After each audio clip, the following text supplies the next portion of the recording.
שוב אנחנו בסודות הזכוכית, מאזינים ומאזינות, צופים וצופות.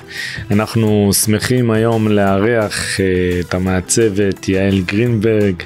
מה שלומך יעל? כיף להתארח פה. תודה שבאת, תודה שהקדשת לנו את הזמן. היום יהיה לנו פרק מאוד מעניין, דברים שתשמעו, דברים חדשים על פתרונות, על הצפת כאבים שאנחנו שומעים די הרבה מלקוחות, ואנחנו פה בשביל לתת את הפתרונות. אז פתיח ומתחילים.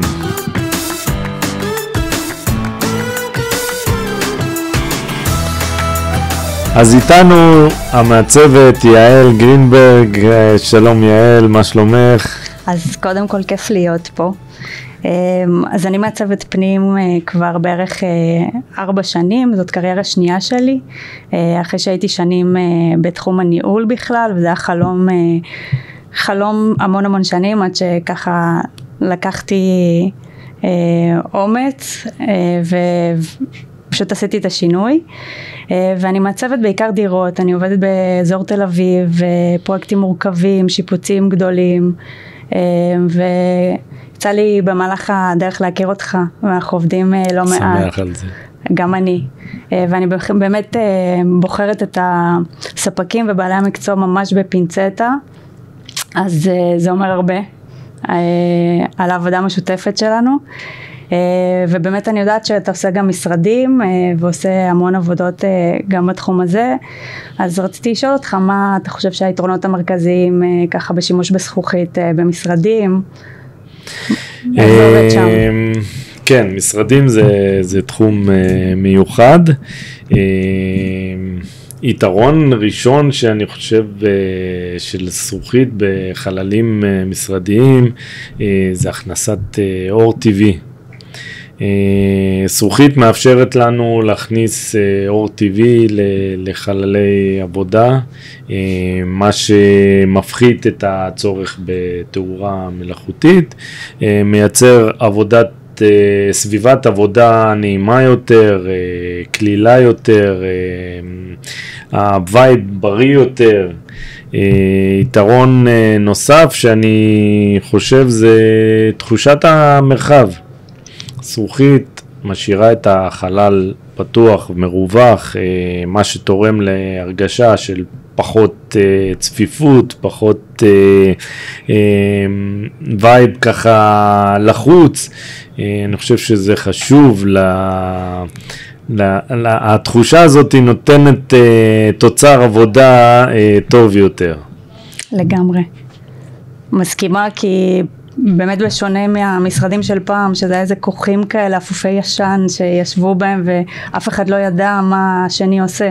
אז פה יש לנו גם את העניין של השקיפות, כל אחד רואה את השני, זה גם איזשהו ערך עליון בארגונים היום, השקיפות, תרתי משמע.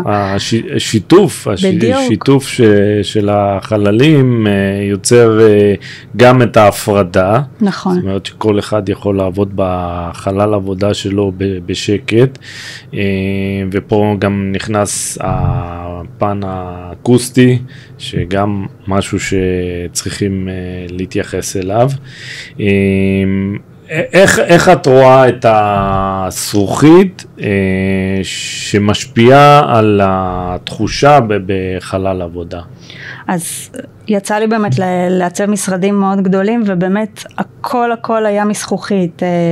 אני חושבת שזה גם פותח את החלל, כמו שאמרת, גם מכניס את האור, שזה משהו שהוא מאוד חשוב, וגם מייצר את השיתוף פעולה, זה העיניים שמדי פעם נפגשות, שאני חושבת שזה חשוב, איזושהי עבודת צוות, וגם המקום הזה שאתה רוצה להגיע אליו, ולא להגיע לאיזה מקום ככה חשוך קודר. לא לצאת מהחלל עבודה אחרי שעה, שעתיים ולהרגיש האוויר חנוק לי, אני צריך את המרחב, מרגישים יותר ספייס, יותר נעים, שרואים אנשים שעוברים ושיש סביבה שעוטפת במשרד. וגם הדלת פתוחה תמיד, זה לא, כבר הפך להיות מביטוי, אז זה באמת מרגיש ככה. נכון. יש משהו שאת רוצה לשים עליו דגש, איזה שהם בעיות שנתקלת בהם, שהיית צריכה לתת להם פתרונות? אני חושבת שקודם כל באמת העניין של האקוסטיקה, שבטח אתה תדע להתייחס לזה קצת יותר טוב, וגם העניין של הפרטיות, למרות שאנחנו כן רוצים את החלל מאוד פתוח וגדול ושקוף, אבל בכל זאת אנחנו כן צריכים לתת איזושהי מידה של פרטיות, גם בפגישות שמתנהלות. אני באופן אישי אוהבת להשאיר חלקים למטה ולמעלה שהם פתוחים, ולשים איזושהי מדבקה, אבל שוב, אולי יש לך איזה פתרונות. כן, אז קודם כל נגעת בפן האקוסטי, שניתן לבחור זכוכית מבודדת לחללים משרדיים שרוצים לתת להם דגש על האקוסטיקה. יש זכוכיות מבודדות ששוברות את הדציבלים. חשוב להדגיש שאי אפשר להשתמש אך ורק בזכוכית מבודדת ולחשוב שזה עושה את העבודה. צריכים לשלב את כל האלמנטים שקשורים בחלל ולהתייחס גם איתם בנושא האקוסטי, ולא לזרוק את הכל על הזכוכית, כי אז אין לנו תוצאה מושלמת. בשביל להגיע לתוצאה מושלמת אנחנו צריכים את כל המעטפת של החלל שהיא תהיה מותאמת לאקוסטיקה.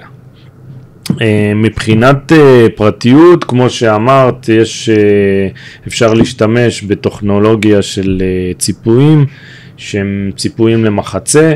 אפשר להשאיר עדיין הכנסת אור טבעי וגם לתת מענה לפרטיות ברגע שאנחנו עושים איזושהי חציצה בהדבקה של פילים על הזכוכית. יש היום טכנולוגיות מאוד משוכללות שאפשר לעשות ציפויים מאוד מאוד יפים, וזהו, זה נותן את המענה גם מבחינה אקוסטית, גם מבחינת פרטיות. וגם עיצובית, זה מהמם. עיצובית תמיד אפשר להתאים את הזכוכית, אני חושב שהיא חומר שמתאים לכל עיצוב. אפשר להשתמש בכל סגנון, בכל תכנון, אפשר להשתמש בחומר הזה. גם גוונים שונים, שזה מהמם. גוונים זה גם משהו שהוא נותן גם פרטיות, וגם עדיין לשדר יוקרה. נכון. יש שימוש של זכוכיות קהות במשרדים, אם זה בחללים של חדרי רחצה שעושים הפרדה בין חדר הורים לחדר רחצה, אז גם רוצים לתת איזושהי מצד אחד קצת פרטיות, קצת אינטימיות, וגם לפתוח את החלל, שהחלל חדרי ארונות. חדרי ארונות שמשתמשים בזכוכית. כן, אני חושב שהזכוכית היא חומר שתמיד היה, תמיד יהיה בשילוב בעיצוב בפנים, וזה חומר שהוא משתלב מאוד מאוד עם הרבה חומרים שונים. איך את חושבת נכון. איך את משלבת את הזכוכית בעיצובים שלך? אז כשהצגתי את עצמי אמרתי שאני מעצבת בעיקר דירות בתל אביב במרכז, כשכל מטר רבוע עולה פה עשרות אלפי שקלים, ואנחנו ככה מנסים לנצל כל סנטימטר, ואנחנו הרבה פעמים עושים את זה על חשבון חללים וחללים מרכזיים. אז זכוכית זאת אחת הדרכים בעצם ליצור עוד חדר או עוד חלל, מבלי לתת את התחושה שהחדר קטן. זאת אומרת, אנחנו הרבה פעמים מאז הקורונה במיוחד יש צורך במשרדים ביתיים או פינות עבודה, אז אם יש אפשרות ליצור פינה כזאת שהיא חלק מהסלון למשל, אבל לא לסגור אותה בקיר, לא ליצור חדר, אלא לעשות מחיצת זכוכית מהממת כזאת, שאגב גם אני בבית שלי עשיתי דבר כזה, כן. ששם האקוסטיקה זה קריטי ממש, אז גם החלל של הסלון נראה לנו גדול ולא קטן כמו שהוא באמת, וגם מי שיושב במשרד, הוא לא מרגיש שהוא בכוך, הוא מרגיש שיש לו מרחב, אז זה פתרון נהדר. גם בחדרי רחצה וחדרי הורים, חדרים שמשולבים עם חדר הורים.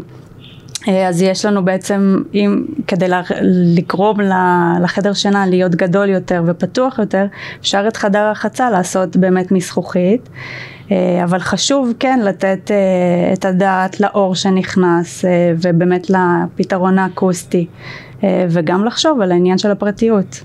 כן, את רואה את זה מתאים לכל בית, לכל לקוח? אז אני כמובן, כמו בכל דבר בעיצוב, חושבת שממש צריך לדייק ולהתאים את המוצר למשפחה, וכשמישהו מבקש דבר כזה, כי זה נורא יפה וזה באמת נורא יפה, והוא ראה משהו כזה בפינטרסט, אז חשוב רק להסביר מה היתרונות ומה החסרונות, ולשים לב שזה מתאים להם בזוגיות, שהחלל שקוף ויש קצת פחות פרטיות, גם אנחנו עושים זכוכית חלבית, ולשים לב להרגילים שלהם, הם קיימים בשעות שונות בבוקר, אז אחד מדליק את האור שזה לא יעיר את השני, הולכים לישון בנפרד, צריך לשים את הדברים האלה. זאת אומרת, צריך לתת דגש לאורח חיים. נכון. כמו בכל דבר בעיצוב פנים, שאני ממש מאמינה שהוא צריך להיות מותאם אישית בדיוק. אוקיי, אז אם כבר אמרת את המילה פינטרסט, אז בואי נתייחס לזה קצת. יאללה. פינטרסט, הרבה לקוחות מגיעים אליי וראיתי תמונה בפינטרסט וראיתי הדמיה ויש דברים שהם נראים יפה בתמונה, זה לא מתאים ללקוח. איך כאילו את מתמודדת עם הדברים האלה? זה לא רק לפעמים לא מתאים, זה לפעמים פשוט לא ישים, זה לא אמיתי, לא אמיתי, כן, כן. אני חושבת שפינטרסט זה גם ברכה וגם איזשהו אתגר שיש לנו. מצד אחד הוא פותח ככה, יותר קל לנו להראות ללקוחות תמונות, או באים עם משהו מוכן.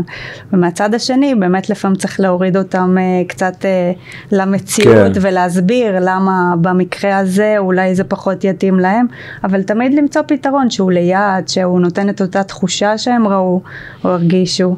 כן, אני חושב שממה שאני נתקלתי בדברים האלה של פינטרסט והדמיות, שזה עולם מופלא, אבל הוא לא מדויק.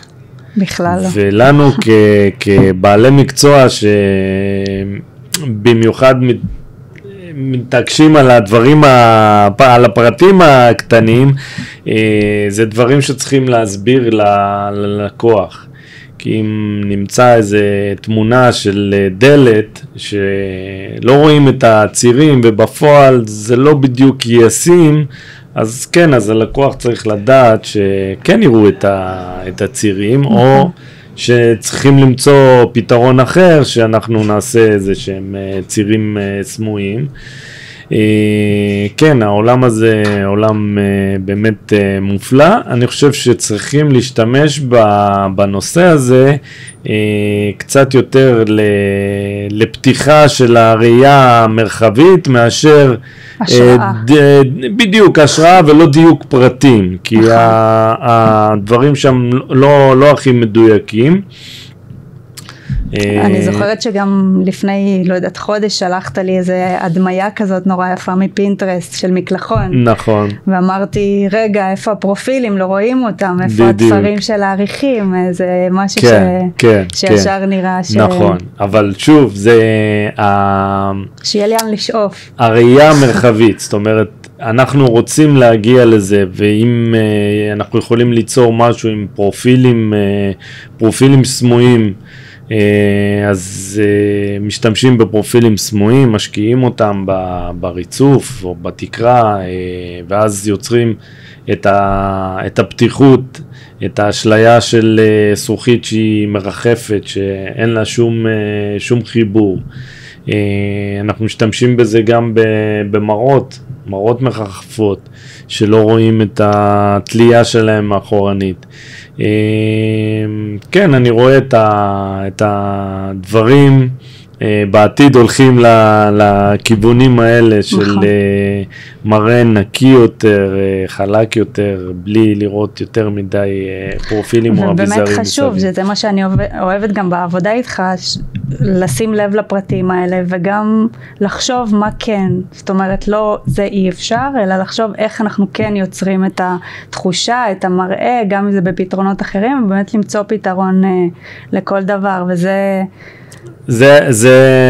כן, זה הדגשים שאנחנו שמים לב אליהם בעיצוב, מלכתחילה בשלב התכנון, וזהו, זה ערך מוסף שאנחנו נותנים ללקוח, שלא תמיד הלקוח מודע לדברים האלה, ולקוח שבא ובוחר מהצוות בשביל שתיתן לו את הפתרונות, לא מודע לעוצמה של הידע שיש לה, או לעוצמה של בעלי מקצוע שהיא עובדת איתם.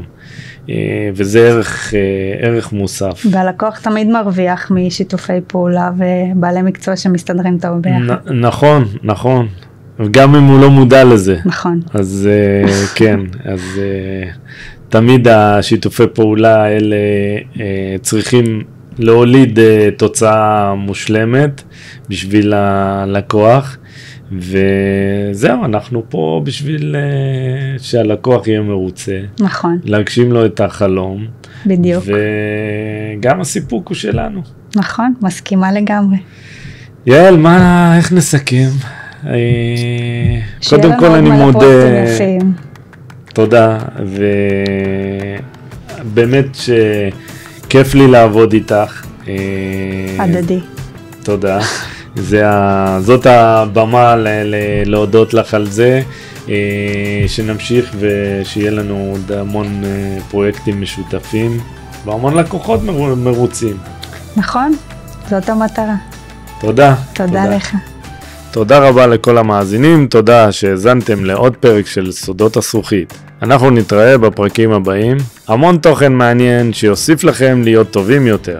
אם עדיין לא נרשמתם לסודות הזכוכית, זה בהחלט הזמן, אני משאיר לכם פה את הלינקים למטה. תירשמו וניפגש בפודקאסט הבא. תודה רבה על ההאזנה ונתראה בפרק הבא.